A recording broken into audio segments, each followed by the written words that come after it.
Wrestling fans, we're here backstage for Anniversary Anarchy 3. I'm here with Danny Doring. Danny, you wrestled tonight. You wrestled Raven. Talk about your match with Raven. Well, what can be said except for apparently I came here to Rochester, or is it Henrietta, to compete in a wrestling match. And next thing I know, I'm on the floor getting hit with chairs and nails down my back and pinned on the concrete floor. And I didn't realize that was in the lexicon of the rules of professional wrestling. Apparently it is when Raven's wrestling.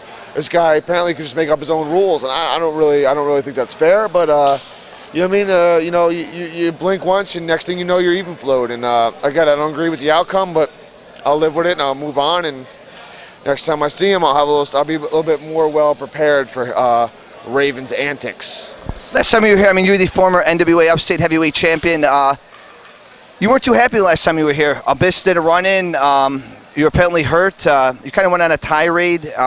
Again, you weren't too happy. You had said some things about the people that were, in attendance. And we're in a day and age where people break into this business by selling tickets and by, who knows? There's a lot of people out there that are in it for the wrong reasons, and I don't mind singling people out. I don't have no problem with it. And if somebody has a problem with it, come with me. As far as the Abyss thing, I'm out there defending my title. And, I have the whole match at hand, and I remember what you're talking about. What was the point of Abyss coming out and hitting me with his backbreaker, or whatever he calls it, whatever stupid name he has for the move? It makes no sense. He had no issue with me, and I have never seen him again. So, I mean, that cost me a title, which cost me more money, which cost me some of my prestige. So I think I had a right to be mad. And the people had a right to, the people had the nerve to boo me afterwards, as if, I come here and I abide by the rules, and I'm the bad guy. I'm the bad guy. The power was a damn work. Go back and see it. I'm being serious. This is supposed to be a show. Somebody gotta teach that guy how to work. It's not supposed to be like this. I got other shows. I gotta work after this. I don't go home and sit around for 2 months. I gotta work tomorrow and the week after. What? I got your what right here. You think this is a game? You got people out there to hurt people. This is my livelihood. I don't work at Pizza Hut, you loser.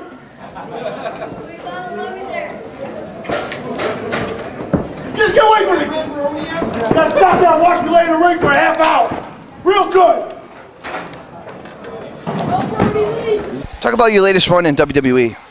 I don't really call it more of a slow crawl. I wouldn't really call it a run. I mean, they didn't really let me out of the starting gates. They pretty much told me, take baby steps and we'll work you in slowly. And then, so I wouldn't really call it a run. I'd call it an 11-month vacation from reality. And I was a miserable person for the last year. Now I'm a lot happier. What do you attribute that to being more happier? Freedom. Freedom to say what I want, do what I want, to who I want to do it to, and say what I want about anybody that I want to say it about. And nothing or no one can stop me. You got to work with some of your former alumni in the old ECW. What was it like? I mean, have they changed? I mean, are they with the new ECW, the new format? I mean, are some people trying to keep to the old guard, or are they kind of falling into Vince's hands?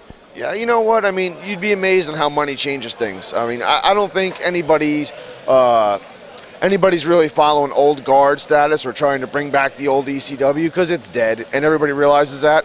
It's not coming back. So it's either roll with the new or roll out the door. So those guys got to do what they got to do, and I can't knock them for that. But at the same time, you know, whoever out there thought that the old ECW is coming back was just plain stupid.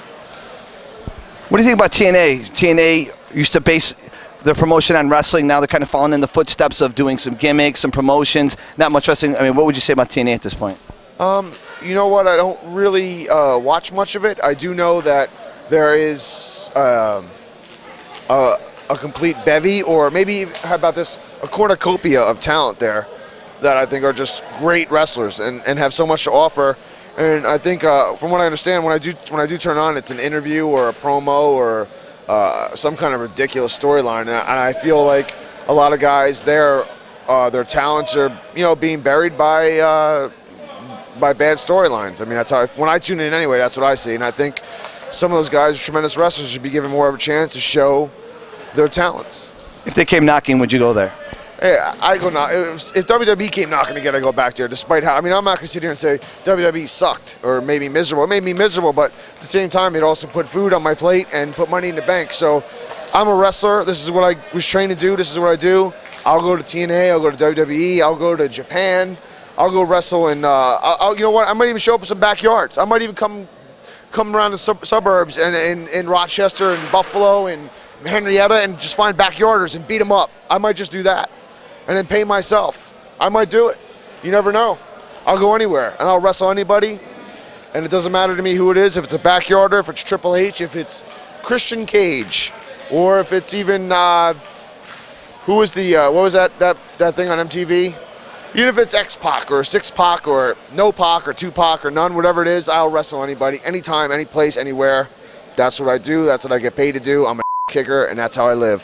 What's your fondest memory of ECW, the old ECW? Being on the road, alcohol, promiscuous sex, and can I say that? Sure. Of course I can. That's what was my most fondest memory. And actually just having a good time with my friends, kicking, taking names, and rolling through towns with my Amish partner and just taking over. Talk about Roadkill. He's fat. He's Amish. He's happy. He's a great guy.